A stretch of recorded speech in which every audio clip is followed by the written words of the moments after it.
Бұл фильмде философия мен білім алып жүрген бір топ студенттер болады. Әртүрлі эксперименттер жасайды. Джеймс есімді жігіт философия сабағына кешігеді, бірақ мұғалім кіруге рұқсат береді. Олар сабақта әртүрлі қияли оқиғаларды ойлап табатын болады. Оларды ұстазы Зиммет мырза шәкірттеріне логикалық сұрақ қояды. Олар жер астындағы бункерде өмір сүруге болатынын айтады. Ақыр заманнан құтқаратын жалғыз жер деп ойлайды. Бункерге тек 10 адам сияды, яғни олар бункерге тек 21 адам сияды деп айтады. 20 студент, бір оқытушы билет таңдатылады. Оқытушы бірнеше рет жөтеліп сандықты жасырады. Оларды эксперимент өткізетін алаңға алып келеді. Студенттер кезекпен өз мамандықтарын айтады. Бірнеше студент ойынан шығарады. Олардың мамандығы керек емес екенін айтады. Біріншісі фермер, екіншісі құрылысшы, үшіншісі электрик, төртіншісі дәрігер, бесіншісі солдатты қалдырады. Қалған іріктеуден өтпеген адамдарды Зиммет атып тастайды. Содан соң студенттер бункерге кіріп, қорыққандарынан есігін жауып алады. Зиммер қағазға жазылған жазуды студенттерге көрсетеді. Олар ашпайды. Осылайша бункердегі өмірі басталады. Арадан уақыт өтеді. Олар Зиммет мырзаның айтқанына сене бастайды. Олар есікті ашпақ болады, бірақ аша алмайды, себебі есіктің кодын білмейді. Есікті күштеп ашпақ ұрмақ болады, бірақ аша алмайды. Бункерде азық таусылмайтын болады. Не істерін білмеген студенттер өздеріне қол жұмсай бастайды. Олар осылайша бірінші экспериментті толықтайды. Зиммет өзінің билетіне жазған мамандығын айтады.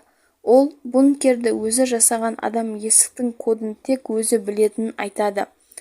Олар экспериментке көшеді. Олар бұл оқиғаны Бром тауының маңында өткізеді.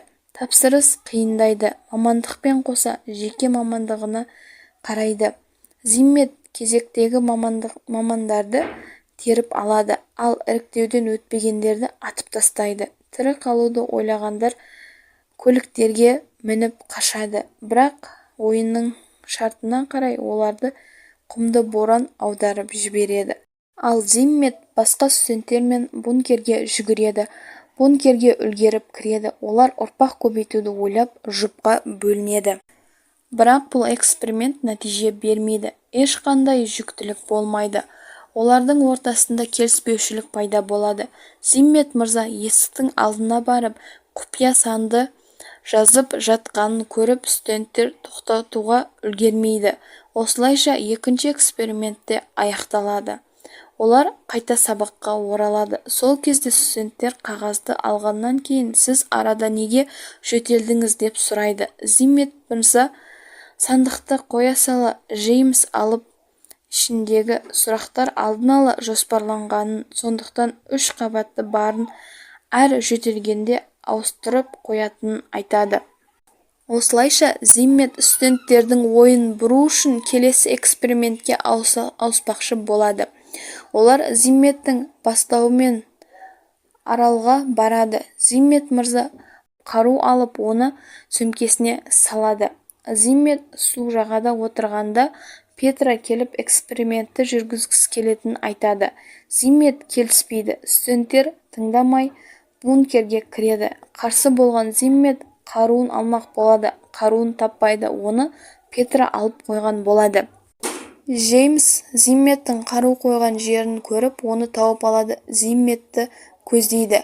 Бункердің есігін ашуды білмеген студенттер Джеймске Зимметті атпауын сұрайды. Сол кезде Пони өте жақсы есте сақтау қабілетінің артында кодты жаттап алған екен. Бірнеше студент бункерге кіріп есігін жабады және сол жерде өмір сүреді. Жыл өткен соң олар сыртқа шығуды жоспарлайды. Сыртқа шыққанда аспаннан бомба түседі. Оны барып көрмек болған Джеймске оқ үзеді. Ол Зиммет болады. Ол 1 жыл бойы жартастардың арасында өмір сүрген, сол жерде жан сақтаған еді. Осылайша бомбаның қызыл түтігін басып, бомбаны жарады. Сабақ бітеді. Чипс есімді жігіт эксперимент ішіндегі эксперимент жайлы айтады. Аралға барған барлық еркектер мерт болып, тек Чипс тірі қалады. Осылайша ол ағаш шебері болғандықтан көптеген лашықтар тұрғызады. Оның эксперименті бойынша аптаның 6 күнінде 6 қызбен болатынын айтады. Зимметке барлық эксперименттер аяқталғанын айтып кетеді.